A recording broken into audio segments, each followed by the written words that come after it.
Bonjour à tous. On commence cette revue de presse en France où la crise des droits télé s'affiche en une du journal L'Équipe ce matin. Ce lundi, la Ligue de football professionnel devait étudier l'appel d'offres des silos mis sur le marché, correspondant à ceux abandonnés par Mediapro.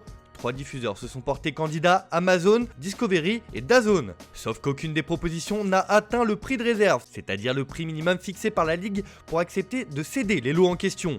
Comme le souligne le quotidien, les prochaines 48 heures seront décisives car la Ligue va prendre le temps de la réflexion dans ce dossier. Mais cela n'augure rien de bon. De son côté, le Parisien indique que le football français est toujours dans l'impasse. Enfin, du côté de Marseille, la Provence nous apprend que 8 supporters ont été écroués après les incidents de la commanderie de samedi.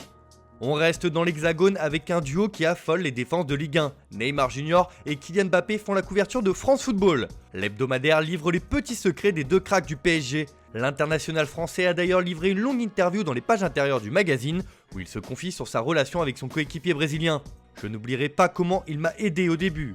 Quand tu as 18 ans et que tu débarques dans un tel vestiaire, ce n'est jamais facile. Dans ces grands clubs, ta réussite tient à 60% à ton football et à 40% à ton acclimatation dans le vestiaire. Qu'un top joueur t'aide à trouver ta place dans un tel environnement, forcément, ça aide. Et ça ne s'oublie pas, a-t-il notamment déclaré. D'ailleurs, dans ses pages intérieures, le Parisien rapporte que la prolongation de Neymar avec le PSG est en bonne voie après son interview de ce week-end dans l'émission 7 à 8. Cette prise de parole publique rapproche un peu plus les deux parties, même si rien n'est définitivement bouclé, indique le quotidien.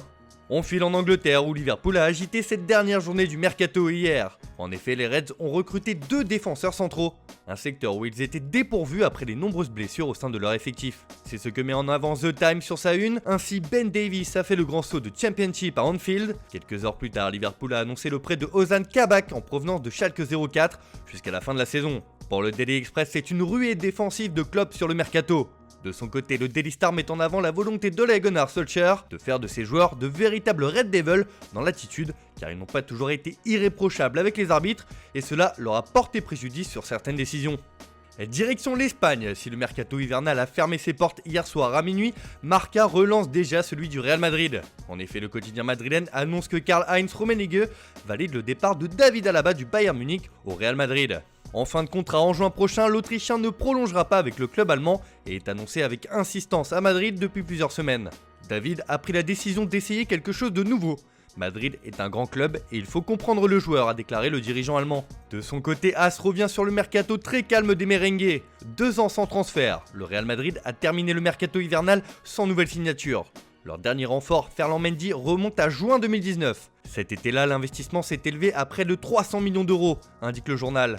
On reste dans la péninsule ibérique, mais à Barcelone où les suites des révélations du contrat de Lionel Messi au FC Barcelone connaissent un nouveau rebondissement. Le quotidien Sport va plus loin et fait les comptes de ce que rapporte le sextuple Ballon d'Or. Selon le média catalan, Messi a rapporté plus de 235 millions d'euros de bénéfices sur les 3 dernières années. Selon une étude financière, les revenus du Barça attribuables à Messi sont de l'ordre de plus de 619 millions d'euros. Celle-ci révèle d'ailleurs que la prolongation de Messi est essentielle pour la reprise économique du club. Pas sûr que le joueur l'entende de cette oreille alors qu'il arrive en fin de contrat à la fin de la saison. Marca ajoute que l'Argentin est une machine à générer des revenus pour le club et un départ de celui-ci serait une catastrophe industrielle. On termine ce tour de la presse en Italie où c'est un choc que nous réserve la Coupe d'Italie ce soir entre l'Inter et la Juventus.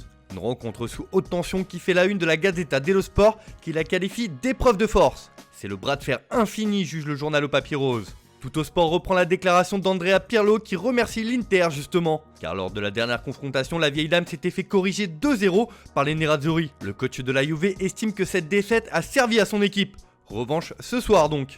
Enfin, le Quotidiano Sportivo rapporte que Aurelio De Laurentiis, le président de Naples, songe à faire revenir Maurizio Sarri après les tensions avec Gennaro Gattuso. L'avenir de l'ancien milieu de terrain est peut-être menacé.